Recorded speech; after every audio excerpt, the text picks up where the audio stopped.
श्री स्वामी समर्थ. जे जे श्री स्वामी समर्थ. तुमच्या घरातील कलश आणि त्यावरील नारळ तुम्हाला काय संकेत देतो हे आपण आजच्या व्हिडिओमध्ये बघणार आहोत. तर भक्तांनो, देवघरातील नारळ हा केवळ एक विधीचा भाग नसून तो आपल्या घरच्या आध्यात्मिक स्थितीचा आरसा असतो. शास्त्रानुसार आणि स्वामी भक्तांच्या अनुभवानुसार नारळ आपल्याला खालील 10 प्रकारे संकेत देत असतो. तर भक्तांनो, पहिला संकेत आहे की वर्षानुवर्ष नारळ चांगला राहणे. जर तुमच्या देवघरातील कलशावर ठेवलेला नारळ महिनोन्महिने अगदी वर्षानुवर्ष तसाच राहिला, त्याला बुरशी लागली नाही किंवा तो कुजला नाही, तर हा अत्यंत शुभ संकेत आहे. याचा सरळ अर्थ असा की तुमच्या कुलदेवतेचे तुमच्या घरावर अखंड संरक्षण कवच आहे. भक्तांनो, घरात सकारात्मक ऊर्जा भरलेली आहे हे एक महत्त्वाचे संकेत मानले जाते. दुसरा संकेत आपण बघूया, तो म्हणजे नारळाला आलेला अचानक तडा किंवा नारळाला अचानक तडा जाणे, स्वतःहून नारळ फुटणे. अनेकदा आपण पाहतो की नारळाला कोणताही धक्का न लागता त्याला अचानक तडा जातो, तो फुटतो. असे घडल्यास घाबरू नका. याचा आध्यात्मिक अर्थ असा होतो की तुमच्या घरावर किंवा कुटुंबातील सदस्यावर एखादे मोठे अरिष्ट किंवा संकट येणार होते, जे त्या नारळाने म्हणजे दैवी शक्तीने स्वतःवर झेललेले आहे. अशा वेळी देवाचे आभार मानावेत.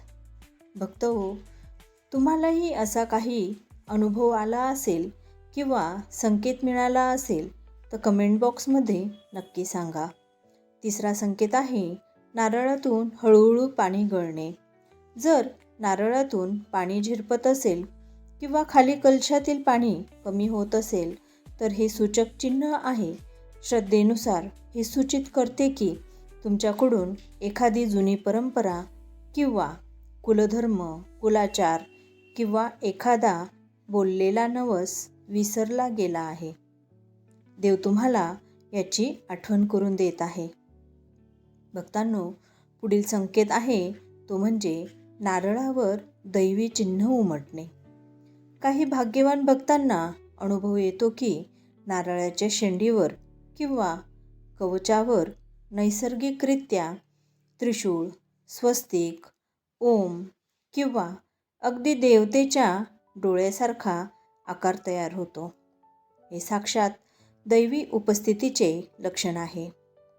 तुमची सेवा ईश्वरापर्यंत पोहोचत आहे याचा हा पुरावा आहे. तसा तुम्हाला कधी पुरावा मिळाला आहे का? किंवा असे संकेत तुम्हाला मिळाले आहेत का? तुमचा अनुभव कमेंटमध्ये नक्की लिहा. पुढील संकेत आहे नारळाच्या वजनात बदल जाणवणे. जर तुम्हाला नारळ अचानक जाणवले की पूर्वीपेक्षा जास्त जड झाला आहे, तर ती सकारात्मक ऊर्जेची खूण आहे. बरेच वेळेस नारळ हे हलके होते, पण नारळ सात्विक लहरी शोषून घेतोय असे मानले जाते.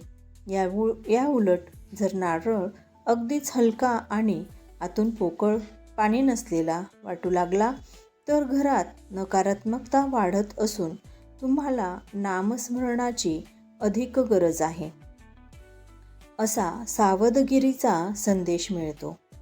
पुढील संदेश आहे नारळाचा रंग बदलणे, म्हणजे नारळ काळे पडणे. जर नारळ ठेवल्यानंतर काही दिवसातच तो वरून काळा पडू लागला किंवा त्याला विचित्र बुरशी लागली, तर हे घरात नकारात्मकतेचे किंवा नकारात्मक ऊर्जेचा किंवा वास्तुदोषाचा प्रभाव असल्याचे दर्शवते. अशा वेळेस घरातील वातावरण शुद्ध करणे आणि दोष निवारणाचे उपाय करणे गरजेचे आहे. पुढील संकेत आहे तो म्हणजे नारळ बदलायचा विचार करताना मनात हुरहुर लागणे. हा एक अतिशय सूक्ष्म आणि भावनिक संदेश आहे. अनेकदा नारळ जुना झालेला असतो आणि जुना झाला म्हणून आपण तो बदलायला जातो. पुढे हात केल्यावर मन तयार होत नाही. डोळ्यात पाणी येते किंवा एक वेगळीच हुरहुर लागते.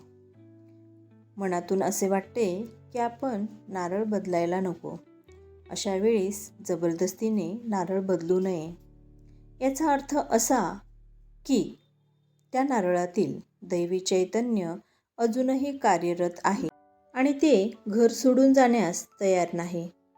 भक्तांनो, अशाच अनेक संकेतांपैकी पुढील संकेत आहे तो म्हणजे स्वप्नात नारळ दिसणे किंवा देवतेचा दृष्टांत होणे. जागेपणी नारळ देवघरात ऊर्जा धारण करतो, पण काही वेळा देव स्वप्नातून संवाद साधतो. जर तुम्हाला स्वप्नात देवघर, कलश किंवा फुटलेला नारळ दिसला तर त्याचा संबंध थेट देवघरातील नारळाशी असतो. हे तुमच्या भक्तीचे फळ किंवा येणाऱ्या काळातील बदलाची पूर्वकल्पना असू शकते. भक्तांनो, तुम्हालाही अशी कल्पना आलेली आहे का? त्यापैकी आता पुढील एक संकेत म्हणजे नारळ हलवल्यावर आतून पाणी वाजणे. कलशावर ठेवलेला नारळ काही दिवसांनी शांत होतो, पण जर तो हलवला आणि आतून पाणी हलल्याचा अस्पष्ट आवाज आला तर ते चैतन्य टिकून असल्याचे लक्षण आहे.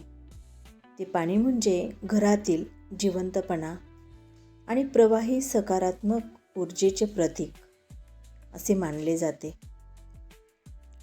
पुढचा संकेत आहे नारळाकडे पाहताना मन शांत होणे. हा सर्वात मोठा आणि वैयक्तिक संकेत आहे. जर तुम्हाला खूप ताणतणाव असेल आणि देवघरामध्ये जाऊन त्या नारळाकडे पाहिल्यानंतर श्रीफळाकडे पाहिले आणि क्षणार्धात तुमचे मन शांत झाले, डोळे आपोआप मिटले, तर समजावे की त्या नारळातून साक्षात दैवी शक्ती तुम्हाला आशीर्वाद देत आहे. आणि अशा प्रकारचा संकेत भरपूर जणांना येत असतो.